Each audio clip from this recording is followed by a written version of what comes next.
নমস্কার, জয় শ্রীকৃষ্ণ। আজ আমি শ্রীমদ্ ভগবদ্গীতার দ্বিতীয় অধ্যায় অর্থাৎ সাংখ্যযোগ থেকে আমি দ্বিতীয় শ্লোকটা পাঠ করে শোনাবো। প্রথম আমি ধীরে ধীরে উচ্চারণ করব, তারপর আমাদের ছন্দে সুর করে উচ্চারণ করে শোনাবো। চলুন শুরু করা যাক। শ্রী ভগবান উবাচ। কি বলছেন ভগবান?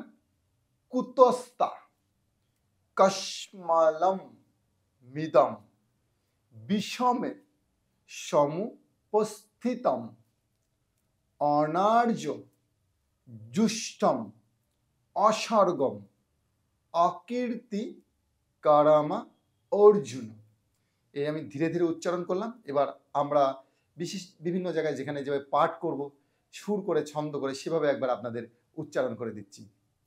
শ্রী ভগবানুবাচ কুতস্তা কস্মালম মিদম বিষমে সমুপস্থিতম অনার্যজুষ্টমসর্গম অকীর্তিকরম অর্জুন।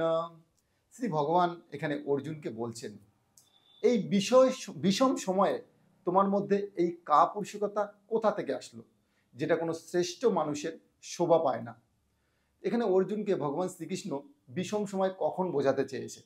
যুদ্ধক্ষেত্রে গিয়ে অর্জুন যুদ্ধ করার জন্য তৈরি ছিলেন না, তিনি কান্না করছিলেন, মানে ভেঙে পড়েছিলেন। সেই জন্য ভগবান শ্রীকৃষ্ণ অর্জুনকে বলছেন, এই অসময় এগুলো কোথা থেকে আসে? একটা বীর পুরুষের কখনোই এটা শোভা পায় না। এখান থেকে আমাদের জীবনে যদি বুঝতে চাই যে আমরা কোনো এক্সাম দিতে গিয়েছি বা কোনো খেলা খেলতে গিয়েছি, সেই সময় যদি যখন কম্পিটিটরকে সামনে দেখি, তখন যদি ঘাবড়ে যাই, যে সেই বিষয়টা থেকে আমরা যদি ইউটার্ন নিতে চাই, রিটার্ন আসতে চাই, তাহলে সারা বছর প্র্যাকটিস করে প্রিপারেশন করে যদি আমরা সামনের বিপক্ষ দল দেখে আমরা সেখান থেকে ভয় পেয়ে যাই, সেই জন্য ট্রেনার বা গুরু এখানে বলছে যে এই সময়ে সারা বছর প্র্যাকটিস করেছো, তুমি একজন যোদ্ধা, তো এই যুদ্ধক্ষেত্র দেখে তোমরা ভয় পেলে চলবে না।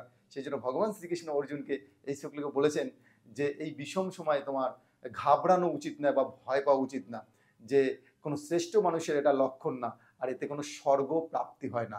আমাদের কিন্তু কর্ম যদি নিঃস্বার্থভাবে করে থাকে, তাহলে কিন্তু আমাদের স্বর্গ প্রাপ্ত হয়ে থাকে। সেই জন্য ভগবান অর্জুনকে এই শ্লোকে এই কথাগুলি বোঝাতে চেয়েছেন। নমস্কার, জয় শ্রীকৃষ্ণ।